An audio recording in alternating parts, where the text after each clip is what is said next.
વડોદરાના અટલાદરા વિસ્તારમાં 28 એપ્રિલની રાત્રે બનેલી એક ચોંકાવનારી ઘટનાએ પોલીસ કામગીરી પર ગંભીર સવાલ ઉભા કર્યા છે।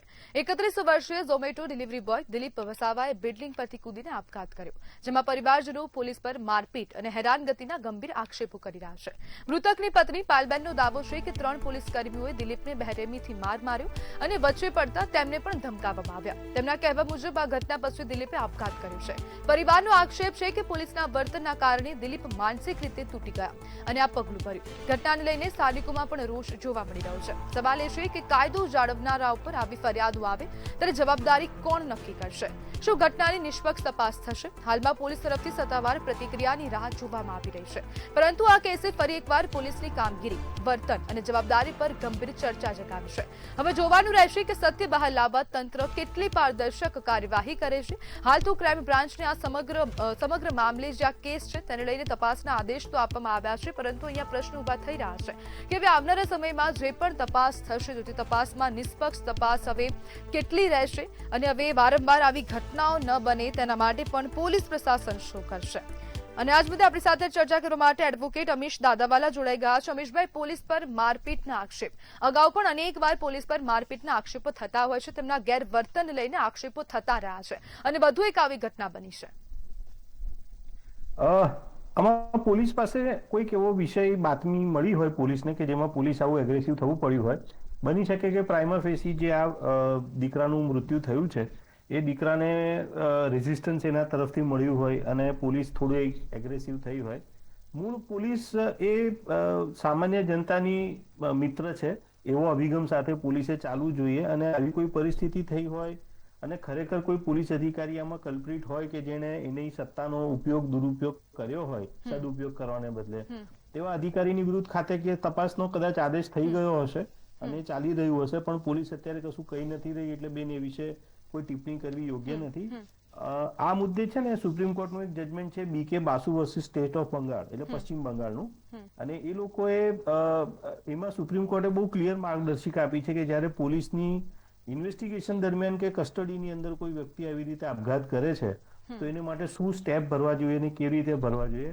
મારું એવું માનવું છે કે વડોદરા પોલીસ આ દિશામાં કામ કરશે તો જે ખરેખર કલ્પ્રિટ હશે એ વ્યક્તિ સુધી આમાં પહોંચવાની સરળતા થઈ જશે। અમીશભાઈ, આ જે વ્યક્તિએ આપઘાત કર્યો છે તે કસ્ટડીમાં નથી કર્યો, તેમના જે પત્ની છે તેમના દ્વારા તેવો આક્ષેપ કરાયો છે કે રસ્તા પર 2 લોકો બાજી રહ્યા હતા, તેમના હસબન્ડ બાજતા હતા અને જે બીજો અન્ય વ્યક્તિ હતો તે ત્યાંથી જતો રહ્યો, તે તરત જ પાછળથી પોલીસની ગાડી આવીને સીધો એમને મારવા માંડી છે।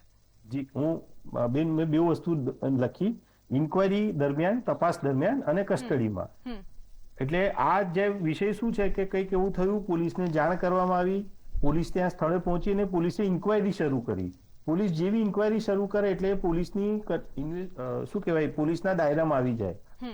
પોલીસની આપણા દેશમાં જરૂર શું છે બેન? પ્રાઇમરી પ્રશ્ન એટલો જ છે કે પોલીસ એક સરકારનું એવું મિકેનિઝમ છે કે જે ફરિયાદી અને આરોપી બેની વચ્ચે ભેદ નથી કરતું, બેઉને સમાન દ્રષ્ટિથી જુએ છે। બેઉની ઘણી વખત એવું બેન બન્યું છે ને આપણા દેશમાં, તમે જાણો છો, મંતવ્યની જે દર્શકો છે એ લોકો પણ જાણે છે કે ફરિયાદી જ ખોટી ફરિયાદ કરી હોય તો એક ફરિયાદી ખોટી ફરિયાદ ક્યારે કરે એ સાબિત કેવી રીતે થાય? આપણા દેશનો કાયદો આરોપી તરફેનો કાયદો છે। કોઈ આરોપીને ત્યાં સુધી કસૂરવાર નથી ગણવામાં આવતો જ્યાં સુધી સાબિત ના થાય।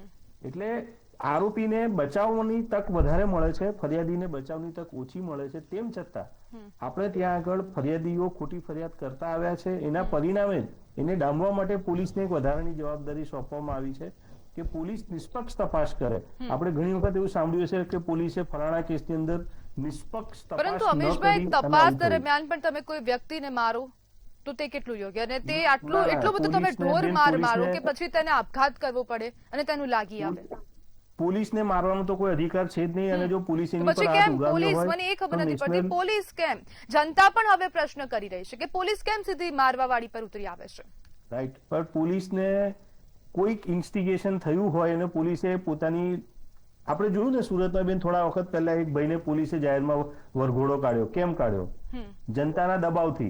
જનતા બે બાજુ બોલતી હોય છે બેન, હું જનતાની વિરુદ્ધ નથી, જનતાની સાથે નથી, પોલીસની વિરુદ્ધ નથી, પોલીસની સાથે નથી, પણ કાયદાનું કામ બરાબર કરતો નથી, ચાહે પ્રજાને કંટ્રોલમાં રાખવાનું હોય કે પોલીસને કંટ્રોલમાં રાખવાનું હોય, પણ પોલીસની ઉપર વોચ રાખવા માટે કોર્ટ છે, પોલીસની ઉપર એમના સક્ષમ આઈપીએસ અધિકારીઓ છે, એ લોકો જ્યારે કસૂર કરે છે ને બેન ત્યારે જ પોલીસ પોતાનો હાથ છૂટો કરે છે, અધરવાઇઝ પોલીસ હાથ છૂટો કરતી નથી. એટલે આ કેસની અંદર પ્રોપર તપાસ થશે ને એ દિવસે આપણને સાચું પિક્ચર સામે આવશે કે થયું શું છે હકીકતે.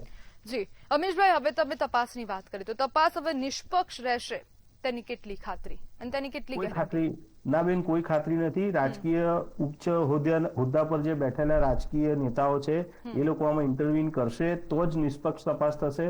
નહીં તો પોલીસ વિભાગના ઉચ્ચ અધિકારીઓ પોલીસ અધિકારીઓને બચાવવા માટે જે જોર લગાતું હશે એ લગાવશે. કેમ કે પોલીસને પોલીસ પર શ્રદ્ધા હોય, પબ્લિકને પોલીસ પર શ્રદ્ધા થાય, એના માટેના અભિગમો આપણા દેશમાં બહુ ઓછા થયા છે. જી અમીશભાઈ, તો પછી હવે જે લોકો આ જે વ્યક્તિ છે ખાસ કરીને તેની પત્ની, તો હવે તેને ન્યાય માટે હવે કોઈક પોલિટિશિયન પાસે જવું પડશે ત્યાં સુધી દેશમાં ત્યાં સુધી ન્યાય નહીં મળે. મારો આગ્રહ બેનને એવો રહેશે મંતવ્યના માધ્યમથી કે સૌથી પહેલા કોર્ટમાં જતા રહો, કોર્ટમાં ફરિયાદ દાખલ કરો. કોઈ પોલીસ સ્ટેશન કે કોઈ પોલીસ પાસે કે કોઈ અધિકારી નેતા પાસે જવાની જરૂર નથી. 3 સિંહ દેખાય છે, એની પાછળ ચોથો સિંહ છે, ન્યાય છે, જે દેખાતો નથી પણ એ જ સૌથી શક્તિશાળી છે અને ચોક્કસ ન્યાયપાલિકા ન્યાય અપાવશે. અને સ્પેસિફિકલી કોઈ બી પોલીસની કાર્યવાહી માટે હું આ એક કેસની વાત નથી કરતો બેન, મંતવ્યના માધ્યમથી એમના તમામ દર્શકોને કહું છું કે જ્યારે તમને એવું પરિણામ મળે કે પોલીસ તમારું ફરિયાદ નથી સાંભળતી, ત્યારે પોલીસની સામે તમારે કોર્ટમાં જવું. લલિતા કુમારી વર્સિસ સ્ટેટનો કેસ છે, એની અંદર સુપ્રીમ કોર્ટે પોલીસને ક્લિયર ગાઈડન્સ આપી છે કે 4 લીટીની અરજીને સ્વીકારીને એની ઉપર ત્વરિત કાર્યવાહી કરી ના કરે તો એ પોલીસને કોર્ટમાં જવાબ આપવો પડશે અને જજ સાહેબ એ પોલીસનો પૂરતો ઉધડો લેશે અને તમને ન્યાય કોર્ટમાંથી ચોક્કસ મળશે. જી બિલકુલ. અમીશભાઈ જોડાવા બદલ આપનો આભાર.